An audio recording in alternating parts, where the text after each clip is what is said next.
Assalamualaikum dan salam sejahtera. Selamat datang kembali dalam rancangan Sumijat Story.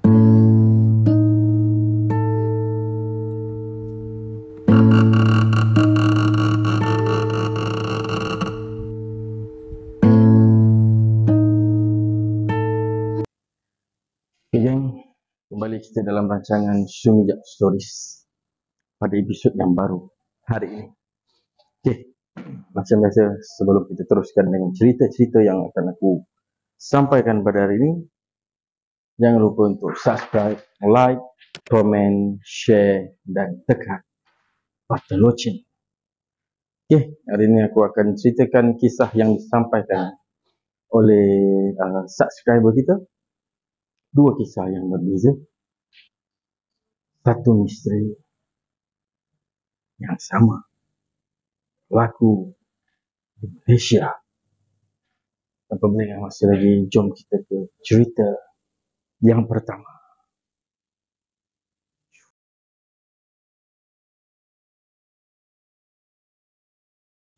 Okay, geng, cerita yang pertama ni disampaikan oleh subscriber kita yang merupakan seorang guard yang menjaga di sebuah sekolah rendah. Sebuah sekolah rendah. So kita dia tak bagi untuk bagi nama yang betul lah ni. So kita namakan dia sebagai apa yang baca Puluk. Tak sedap dia.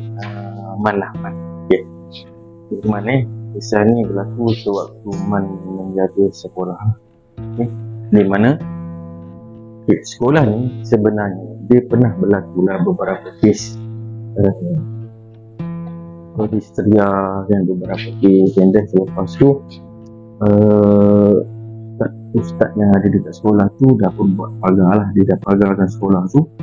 So sekolah tu kalau ikutkan kategorinya dah okey lah, okay, jadi dah okey dan tak ada gangguan apa-apa. Cuma setelah beberapa tahun daripada sekolah tu dipagar, Man juga jaga sekolah ni dah agak lama lah, dah beberapa tahun dia jaga dekat situ kan. Artinya kisah ni berlaku semasa musim PKP, silap, tahun 2020. Ayolah 2020. Okay. So kisahnya berlaku masa satu hari tu, Man tengah berjaga lah dekat sekolah ni, berjaga. Masa tu kebetulan Man jaga malam. Okay. Jadi kerja sebagai guide, itu akan ada kena untuk buat clocking. So Man pun sama juga lah, dia kena buat clocking, dia kena berjalan lah dekat beberapa checkpoint dekat sekolah tersebut kan. Okay. So Man pun masa tu dia kata dalam pukul 12. Okay, pukul 12 dia pun pergilah sedap buat clocking kan. Dia pun bergerak daripada guard room. Okay, and then dia pergi ke checkpoint yang dia kena pergi lah. Okay. So masa Man pergi ke checkpoint dia pun dia tak ada apa-apa masalah. Dia berlaku seperti biasa. Man pergi ke checkpoint 1, checkpoint 2, checkpoint 3, checkpoint 4, sampailah habis checkpoint. Masa tu Man kata waktu tu dia rasa tempat tu macam terlampau sunyi. Dia punya tempat memang rasa macam tak ada bunyi suara jerit ni, tak ada bunyi langsung. Sebab sekolah ni sebelah tu kubur. Okay, sebelah sekolah ni kubur Islam, and then selang dalam 100 meter daripada sekolah ni berhadapan dengan sekolah, bukan 100 meter, dalam 50 meter macam tu lah, tak jauh, opposite sekolah, sebelah kanan sekolah. Kalau kita daripada dalam sekolah menghadap keluar, sebelah kanan tu kalau kita daripada dalam sekolah menghadap keluar, sebelah kiri kubur. Okay. Lepas tu kalau kita daripada dalam sekolah menghadap keluar sekolah, depan berhadapan dengan jalan, sebelah kiri juga adalah kubur sini lah. Okay. So itu aku terangkan bahasa sekolah je lah. So Man buat tadi dia tak ada apa-apa. And then dalam masa Man buat pergi ke checkpoint untuk buat clocking tu kan, salah satu tempat yang dia kena pergi tu, dia akan lalu dekat sebuah bilik lah. Bilik tu Man kata macam bilik yang ada simpan barang-barang untuk macam store, tapi banyak untuk barang-barang guard, dan juga adalah cikgu-cikgu yang terlibat dengan untuk jaga guard punya ni kan, guard punya dokumen dan sebagainya lah. Man kata bilik tu kalau ikutkan tak berkunci, dan tak ada kunci pun sebenarnya, kunci dia dah hilang. So, pihak sekolah dia tak jaga. Dia bukan tak jaga lah, dia tak adalah buat kunci baru lah. Bukan sebab tak perlu kunci, sebab apa guard memang sentiasa keluar masuk. Man pun nak pergi ke checkpoint, yang salah satu checkpoint yang dia akan lintas kat benda tu dekat bilik je lah. And then Man tengok, Man ni dia kata asal bilik dia tutup, biasanya terbuka je kan. Memang biasa terbuka sebab dia siap ada sendal batu, Man kata. Di masa tu Man tengok pintu tu dah tutup. Man pun kebetulan dah lalu situ, dia nak ambil lah satu macam dia ada macam time sheet ke apa Man dekat pintu tu, tak ingat lah. Dia macam benda tu dia nak kena isi lah form tu kan. Jadi memang semua benda yang berkaitan dengan guard tu disimpan kat situ. Okay, so Man pun dah halang lalu kat situ kan. Man kata alhamdulillah benda pun dah nak habis dekat dalam ni. Man pun dah nampak pintu tu kan, dia pun dah lalang dekat dengan barang. Dia pun pergi nak buka pintu tu. Okay, so masa dia nak buka pintu tu, dia pun buka. Mana pintu ni boleh berkunci kan? Dia pun pergi. Dia try tau. Biasa aku pintu ni kunci pun dah tak ada, dan memang tak pernah tutup pun sebab sentiasa bersendal dengan batu pintu tu kan. Man pun dah tak boleh buka ni. Man pun kata tak apalah, patah balik dulu lah. Sampai dia pergi habiskan dekat checkpoint dia untuk clocking, and then dia pun patah balik lah ke bilik guard. Dia kata mana tahu dekat bilik guard ni memang ada kunci kan. Dia pun patah balik. Sampai dekat garung, dia pun tanya partner dia kan, yang jaga dengan dia sekarang, bang, bilik tu kunci ke bang? Dia nak ambil ni, jadi kata tu dah habis form tu. Ni bilik kunci, kita ada simpan kunci ke? Dia dah ada tukar kunci pintu tu punya kunci dah ditukar ke? Bagi saya kunci tu, saya nak pergi ambil kertas tu balik. Kata abang kata mana ada, kan dah bertahun dah pintu bilik tu tak nak tutup sebab kunci tu pun memang dah hilang. Kata tak ada abang, tadi saya datang berkunci bang. Abang tu kata tak ada Man, pintu tu punya kunci tu pun dah rosak, dah tak boleh nak lock dah. Kau tengok lah mana dia punya dekat sendal bila kita pusing kunci tu kan ada yang terkeluar kan. So abang tu kata mana ada, benda tu pun dah tak ada, yang dia tinggal dia punya tombol aja. Iya bang. Man pun kata abang tu pun kata mana kau ni pandai-pandai je lah kan. Okay, and then Man pun cakap abang tak percaya, jom ikut saya. Dah lah Man, kau abaikan je dia, nanti je dia ambil. Man pun kata dia malah nak fikirkan, dia pun relax lah. Relax, and then teruskan kerja sampai ke pagi. So bila tiba waktu pagi tu, Man jumpalah cikgu yang in charge kan tu guard ni lah kan, pasal guard ni. Dia jumpa sebelum dia balik tau. Dia dah nak ambil shift kan, sebelum dia balik dia jumpa cikgu. Dia tak pergi ke bilik tu dulu, dia pergi jumpa cikgu tu. Dia kata, cikgu, bilik tu dah ada kunci ke? Saya malam tadi nak ambil dia punya pintu berkunci lah cikgu. Cikgu tu kata, mana ada, saya tak ada program apa lagi. Memang daripada dulu kan kita tak tahu, kita biarkan juga tu. So Man kata lah benda yang sama Man kata dekat partner dia, dekat kawan dia yang kerja sekali guard dengan dia kan. Dia cakap dekat cikgu, tak cikgu, malam tadi saya datang memang ada kunci tu. Lepas tu cikgu tu pun kata, boleh bang, lah kita pergi tengok. Saya pun tak tahu lah ada orang buka kunci ke tak kan. Orang pun pergi tengok. Sampai kat situ, pintu tu terbuka, batu tersendal. Maknanya pintu tu terbuka, dia sendal dengan batu supaya tak tertutup dan tak tertolak oleh angin. Maknanya kalau tolak oleh angin akan degang di sini. Betul tak tertolak oleh angin. Dalam keadaan seperti biasa. Man pun pelik. Dia kata macam tu tau. Aman cikgu. Cikgu, malam tadi berkunci cikgu. Cikgu kata, awak nampak apa Man? Awak nampak tidak-tidak ni Man, awak hayal ni. Man terdiam tu, Man kata macam dia nak balas dekat cikgu tu, dia tergagak-gagak Man. Tapi malam tadi betul tu. Man dalam kata aku malam nak pening. Dalam hati Man kata malam nak pening. Man okey, tak apa cikgu. Terima kasih cikgu, sorry kacau cikgu. Pagi-pagi Man pun dia ambil form dekat dalam tu, dia top up balik dekat guard house, and then Man pun balik. So itu adalah pengalaman ringkas Man pengalaman yang pertama. So itu cerita pertama daripada Man. Cerita dia simple je sebenarnya, kan, tapi kalau kita dalam keadaan Man, kita pun akan rasa pelik lah. Macam mana kita boleh siap tertutup berkunci malam, tapi bila pagi tu pergi cek, tengok tak berkunci pun terbuka. Soalannya, adakah Man salah pintu, ataupun adakah mata Man ditutup?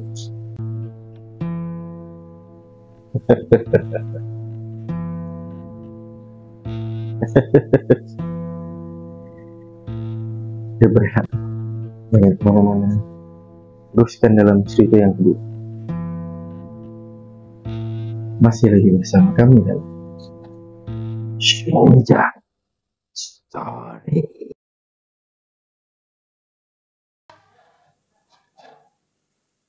Okey guys, kembali cerita dalam rancangan Syurga Story.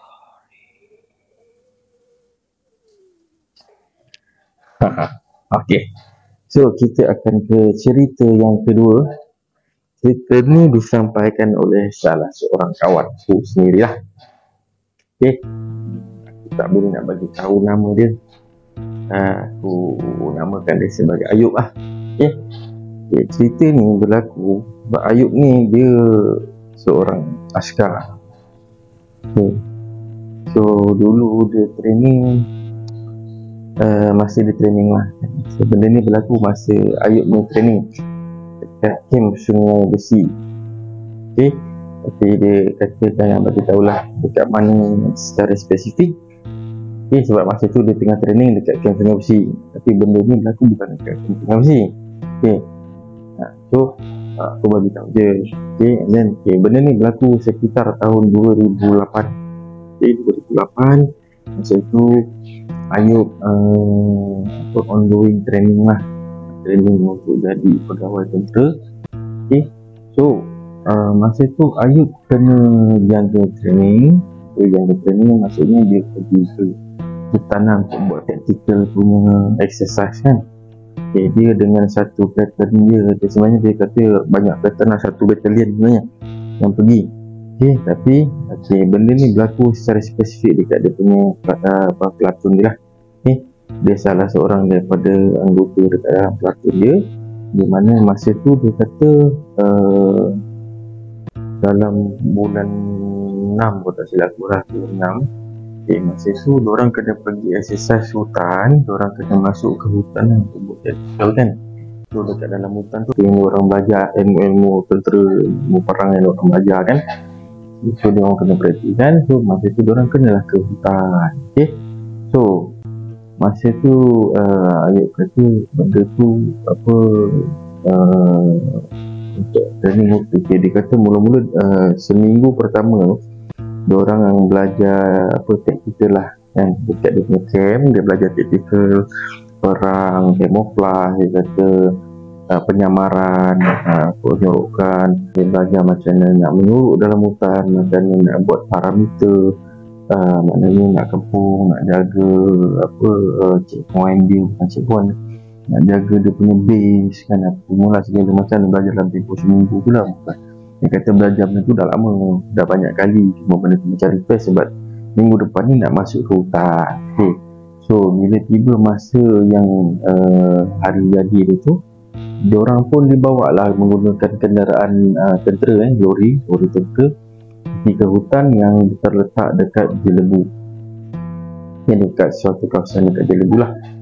So Ayub ni dia rasa seronok lah kan, nak pergi masuk hutan ni kan. Dia seronok nak buat aktiviti lasak kan. So diorang pun masuk, diorang kena bergerak ke dalam hutan. Dia turun lori 3 tang turun kan. Ini diorang pun ikut platoon masing-masing, ikut pegawai masing-masing, diorang pun bergerak menuju ke dalam hutan. Sampailah diorang dah bergerak tu, Ayub kata masa tu pagi lagi lah kan, pagi lagi ni dah sampai. Yang ni diorang kena bergerak lah sejauh 7 km. Diorang dah bergerak masa tu 7 km ke dalam hutan. Dia hutan terbalah kan. Jadi diorang dah bergerak dah 7 km ke dalam hutan. So pegawai diorang decide untuk buat base kat situ lah. Ada orang rehat kat situ. Masa tu dah petang kan. Jadi diorang ni pun semua masih dalam training ni kan. Jadi dah petang, ini diorang pun buatlah base kat situ. Diorang pacak diorang punya tempat nak tidur, jungle bed dia. Dia buat parameter, dia buat giliran lah, siapa nak kena masak, siapa nak jaga keliling apa semua kan. And then sampailah benda ni berlaku kan. Sebab diorang sampai tu pun dekat situ dah petang tu. Kau bayang ni jalan 7 km ke dalam hutan. So daripada sampai tu dalam pukul 10-11 pagi daripada KL dan sampai 3 Debu, 10-11 pagi bergerak ke dalam hutan. Dalam pukul 5 lebih sampai dah 7 km tu dalam pukul 5 lebih, lebih kurang diorang tengok kan. Then diorang dah set up base camp apa semua, masak itu ini dan sebagainya. Sampai dah maghrib. Dah maghrib tak ada masalah lagi sebenarnya kan. Maghrib diorang semayang gila-gila dan jaga lagi apa semua. Diorang ni bila jaga diorang kena buat macam parameter tau. Dia sebut parameter lah kan, untuk jaga tau keliling. Exercise training, jungle training, tactical exercise. Diorang kena bergila-gila jaga. Maknanya setiap berapa ni dekat dia, diorang punya base kat tengah kan. Keliling ni adalah akan ada lah gila orang jaga. So contohnya setiap macam 5 orang ni jaga 2 jam 3 jam kan, yang lain rest. Lepas tu 3 jam tu ke 4 jam tu contoh lah kan. Dan diorang pula rest, yang lain pula berjaga. Sebab dia kena sentiasa berjaga untuk dalam orang kata dalam keadaan sentiasa berjaga-jaga, tak boleh semua tidur lah kan. So sentiasa dia akan bertukar-tukar. Yang bila dah ni dah jaga, yang ni pula rest tu kan. Diorang gila-gila. So pada malam kedua masa jaga tu berlaku sesuatu yang diorang tak sangka lah. Di mana masa tu Ayub yang tengah jaga. Sebab tu Ayub ceritakan ini. Masa tu Ayub tengah jaga parameter, kawan-kawan dia tengah tidur lah. Tapi bukanlah Ayub jaga seorang, dia adalah beberapa orang yang mengelilingi base yang buat kan. And then diorang tengah jaga-jaga tu masing-masing macam agak biasa lah tengah malam kan, agak-agak ngantuk. Tiba-tiba Ayub kata kawan dia campak kayu kat dia tu. Dia pun macam sentak macam Syah, tiba bisik lah Syah. Kawan dia tunjuk ke depan. Ayub pun tengok. Masa tu yang jaga parameter lah, diorang akan pegang diorang punya stayer ke M16 ke kan, tengok lah. Tapi diorang kata, Ayub kata dia masuk peluru kapur je kan, peluru kapur je masuk. Cuma untuk exercise kat jungle, diorang kena bawa satu magazine, satu kelopak peluru lah, satu yang peluru hidup untuk standby emergency kan. Tapi yang diorang pasang ni peluru kapur lah. So kawan Ayub ni Ayub pun tengok Ayub pun nampak apa yang kawan dia nampak. Kawan dia nampak ada satu orang dalam keadaan diorang dalam hutan gelap kan, lampu tapi diterangi dengan cahaya bulan yang masuk samar-samar lah. Diorang nampak ada satu lelaki berpakaian macam yang diorang pakai, tapi tak sama corak. Diorang pakai baju FSMO ni full set military order lah. Maknanya dia pakai baju yang celoring. Celoring, baju dulu kan celoring ni, sekarang dia dah panggil digital. di tekan flash ni kan, yang dulu celuring di zaman tu. Tetapi celuring tu berbeza, bukan macam Malaysia punya AMI, bukan Malaysian AMI punya luring. So dia kata memang berbeza, dan dia tak nampak ada apa-apa tanda pangkat, ada apa-apa tanda. Diorang ni bila diorang pergi exercise, diorang akan pakai ikat tali tu, satu tali yang diorang ikat, di mana benda tu diorang akan hari-hari tukar. Dan diorang juga adalah kata-kata macam password, yang contoh macam kau jumpa dalam hutan, kau nak tahu kita punya orang ke orang lain punya orang ke, dia akan approach. Dia akan contoh aku untuk hari ni harimau mengaum. So bila aku cakap harimau, dia kena sambut mengaum. Kalau dia tak sambut mengaum, maknanya dia bukan orang kita. Yang pertama. Yang kedua, band yang diikat tu lah macam kain, dia kata pun berubah juga, kain merah, hijau, kuning, macam kan. Okay, so orang ni pakai luring tak sama dengan luring yang diorang pakai. Diorang je lelaki, tapi dia pakai topi topi jungle hat tu. Jungle hat ni kalau korang nak tahu, dia tu panggilnya topi macam topi apek tu, topi yang sekarang pakai tu, topi pancing macam tu lah kan. So dia pakai topi jungle hat, dan dia pakai baju luring, tapi tak ada apa-apa tanda, tak ada apa-apa ikat. So kawan Ayub tu cakap, Ayub cakap, Ayub pun mengenal kan, sebab dia macam dia angguk dah, dia faham lah. Sebab dia orang pun, Ayub pun kata dekat aku masa tu diingatkan benda ni antara salah satu exercise yang dibuat lah, yang kena dilakukan dengan ini kan. Ya, Ayub pun bangun. Ayub pun dia harimau. Tapi lelaki yang diorang nampak, yang tengah pandang diorang, dan lelaki, kedudukan lelaki tu pula dekat depan diorang, tapi jauh sikit. Ayub kata masa tu dalam 30 meter tengah menghadap dia. Okay. So beberapa kali dia harimau, dia tengok orang tu tak jawab, aku senyap. So dia pun pelik, dia bangun, kenalkan diri, harimau. Orang tu tak jawab, orang tu senyap dia. Ayub pun kata kat kawan, Bu, kirim pegawai Bu, baju pegawai Bu. So kawan dia bilang, Bu, benda ni berlaku dalam keadaan yang agak senyap. Dia cakap pun bisik-bisik. Okay, so kawan ni Ambu ni pun pergilah jumpa pegawai dia, komandan in charge dia kan, platoon komander dia. Bagi tahu lah benda tu. Lepas tu komander tu pula tengah tidur, dan dia giliran dia tengah tidur kan. So dia punya pegawai ni terjaga.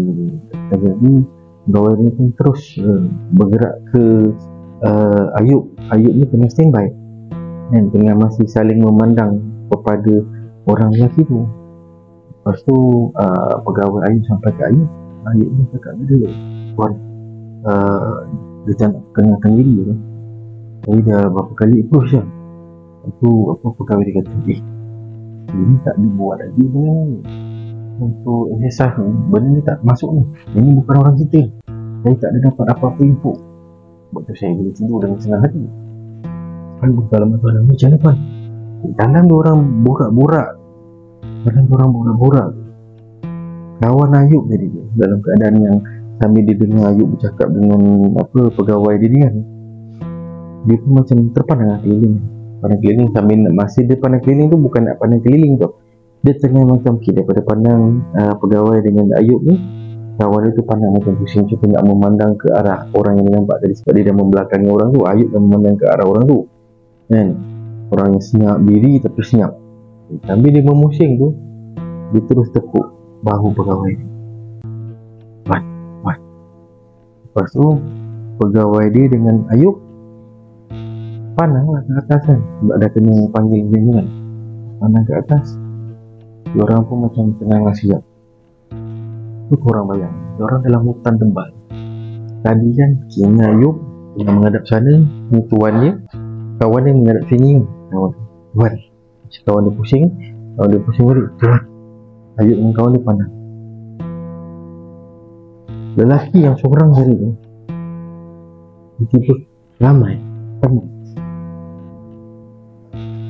Kau bayangkan kalau korang dapat situasi macam tadi, seorang tiba-tiba ramai orang keliling. Tu pegawai tu buat. Pegawai tu pun jerit, "Paramito!" Pegawai tu jerit. Tu semua yang tengah tidur bangun, yang jaga paramito semua berdiri. Pegawai dia jerit, "Masuk peluru hidup!" So Ayub, kawan Ayub, satu pelakon ni semua dah dalam keadaan standby. Sebab apa? Diorang dah dikelilingi, dikepung oleh satu kumpulan askar yang diorang tak kenal. Dan pegawai dia kata, "Masuk peluru hidup." So diorang pun dalam setiap diorang ni kan aku cakap dibekalkan dengan peluru hidup satu magazine ni. Diorang keluarkan, diorang pun masuk kecap.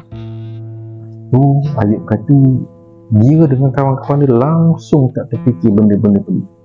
Cuma diorang fikir apa? Mungkin ini adalah saki baki komunis yang tinggal dekat dalam hutan dulu. Ayub dengan kawan-kawan ni, sebab diorang kan tengah train, dah di brainwashkan otak dia untuk bersemangat patriotik. So Ayub kata dia sedih.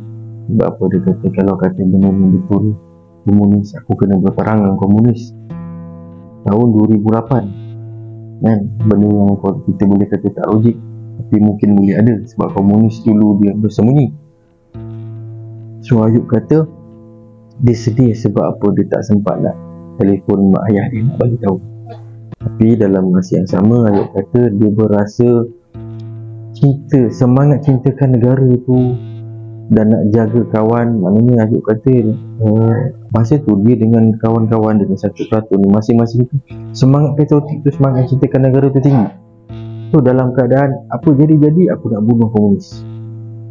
So diorang pun dah masuk duduk dah dalam keadaan berjaga-jaga, dah dalam keadaan untuk tenang, maknanya untuk menembak lah kan. Tu pegawai dia kata take position, shoot. So diorang pun melepaskan tembakan dalam parameter masing-masing. Maknanya diorang dah mengelilingi base kan, diorang tembak ke arah panah keliling. So bila diorang tembak pegawai kata stop. Bawa dia jerit tau, stop. Diorang pun stop lah. Masa tu Ayub kata lepas diorang buat lepaskan tembakan tu, kawasan hutan tu sunyi. Satu bunyi cengkerik, bunyi unggas, bunyi burung hantu ke, bunyi apa bunyi pun tak ada. Sunyi sepi, sangat diam, sangat sunyi. Dalam keadaan samar-samar daripada cahaya bulan lah, macam kan. Semua terdiam. Lepas tu pegawai ni tadi dia cakap ambil radio, dia nak contact camp. So pegawai ni contact camp, dia minta hantarkan komando. Masa tu juga orang pun memang ada anggota-anggota yang standby kan.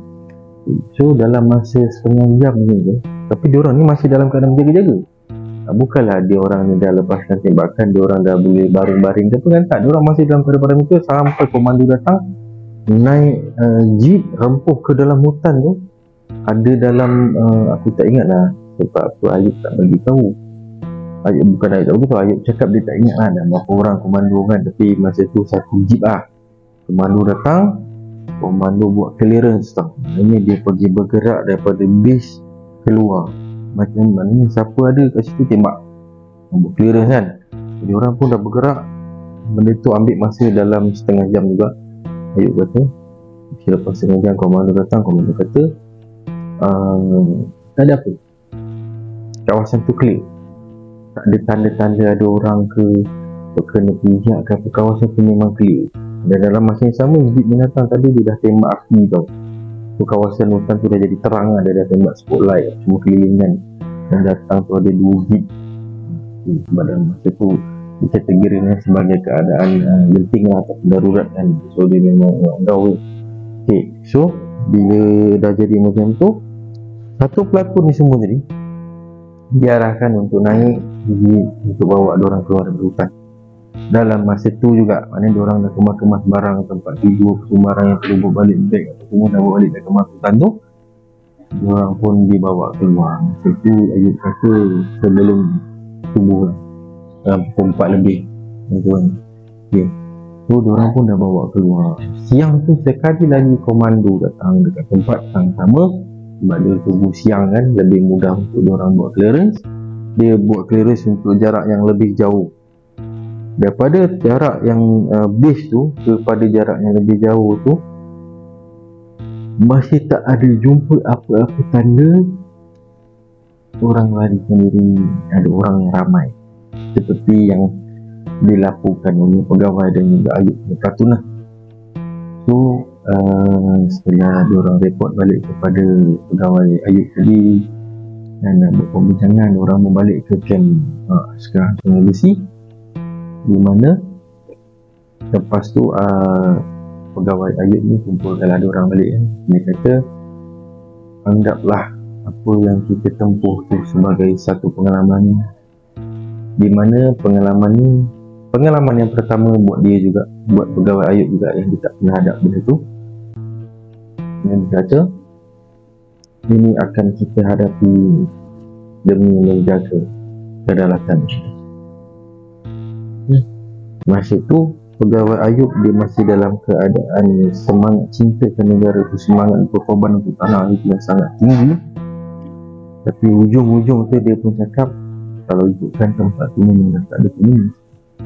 So mungkin kita nampak tu bukan orang. Okay geng, kalau korang dekat tempat Ayub ni Platun tau, sekarang ni yang nampak benda yang diorang nampak ni bukan seorang tau. Biasa korang dengar nampak tu seorang, nampak jemaah seorang-seorang ataupun 2 orang ataupun 3 orang. Tapi ni yang ada 1 Platun geng. Cuba kau bayangkan, 1 Platun ada 27 orang, semua menyaksikan keadaan tersebut di dalam hutan tengah malam, tengah pagi,